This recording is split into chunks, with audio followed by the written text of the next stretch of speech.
સાચી મિત્રતા આપના મતે શું? એકદમ, કારણ કે મિત્ર કોને કહેવાય? મિત્રની જો ડેફિનેશનમાં મુદ્દાઓ આવી ગયા તો તમે મિત્ર ખોઈ લીધો છે. એટલે આપણે કઈ મિત્ર ખોવાનું થતું નથી ભાઈ. એ જીવનનું બહુ મોટું નુકસાન છે, ના પોસાય. રાઈટ. આપણે મિત્રો જ હોવા જોઈએ. યસ. એટલા માટે જ હું હંમેશા કહેતો હોઉં છું કે હું હર્ષ હતો, હર્ષ છું ને હર્ષ જ રહીશ. પર્સનલી મારું એવું માનવું છે કે આ સાહેબ, મંત્રીશ્રી આ બોલવાથી શું કોઈને માન મળી જવાનું છે? આ તો ઔપચારિકતા છે. આ તો ઔપચારિકતા છે. Yes.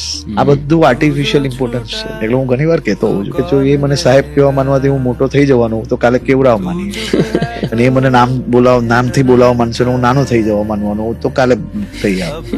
એ બધી ડંભેસ બધું સમાજની કેવી છે કે એક માન સન્માન હોવું જોઈએ, રફનેસ ના હોવી જોઈએ. એ હું એગ્રી છું. રાઈટ. પણ તમે માત્ર પેલું આમ વટ પડવો જોઈએ ને આપણે આમ આઈ એમ સમથિંગ નું વિચારીને આપણે એમ વિચારીએ કે આ મને સાહેબ કેવો જોઈએ, આ કેવો જોઈએ, તો એનાથી તમે બીમાર રહો, બીજું કઈ ના.